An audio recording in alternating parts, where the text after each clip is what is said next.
Sankara, Patrice Lumumba, Modibo Keïta, Djibo Bakary, criblé, emballé et renvoyé chez Dieu. Lui, Lumumba, il parlait trop, il ne maîtrisait pas ses mots, il disait tout très haut. Mais avec Mobutu, chap et vite, on l'a réduit en brochette. C'est ce qu'on fait à tous les cerveaux qui refusent d'être nos totos, nos gigolos. Et Kadhafi, même hier, nous l'avons laissé dans sa folie. Le gars, il avait la meilleure économie des satellites, mais le hic, c'est qu'il croyait trop aux États-Unis d'Afrique. Mais quel cirque! Depuis Berlin, nous avons partagé l'Afrique. Fallait qu'on le stoppe, sinon il allait faire de l'Afrique une puissance économique, technologique, scientifique. Pour ce faire, on a juste fait appel aux avengeurs du mal. Autant Oni, Sarkozy, Obama, Marga, la Libye ne pille. Les États-Unis d'Afrique, on n'en parle plus.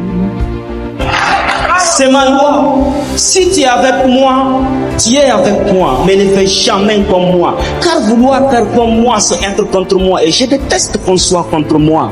Votre classe politique inconsciente et inconséquente le sait. Elle applique du tic au tac. Elle sait que moindre ambition pour l'Afrique, moi, j'attaque. Vous pouvez rêver de mon passé, mon présent sera peut-être votre futur, mais mon futur doit se conjuguer à l'impossible pour toujours dans vos écoles là.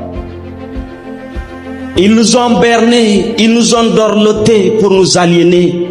Ils nous ont mis des leaders corrompus pour nous affamer, nous piller, nous voler.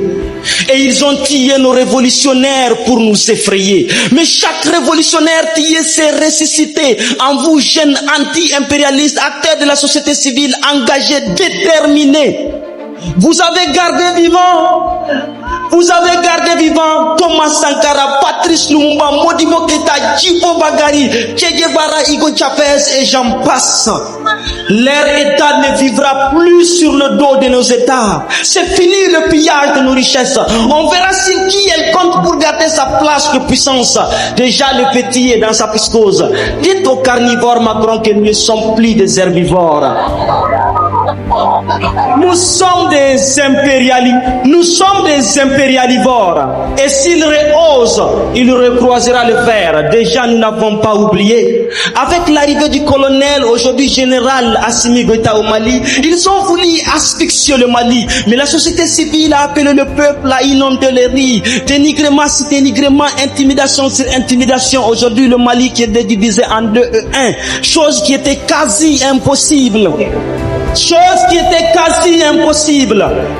était quasi impossible pour l'aménagement, pour Barkhane, pour Takuba, toutes ces organisations qui prétendent étendre la paix, l'union, alors qu'ils se battent pour la destruction, pour la division.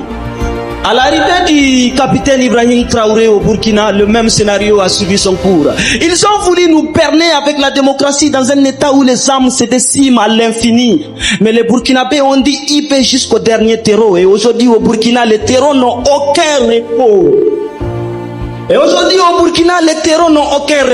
Leurs maîtres crient au massacre communautaire pour des bateaux qu'ils ont ravitaillés et surarmés lorsqu'ils prétendaient être nos alliés. Et à l'arrivée du général Abdourahmane Tchani, intervention militaire par-ci, fermeture des frontières par-ci. S'ils avaient accès à Dieu, ils allaient couper l'air au pays.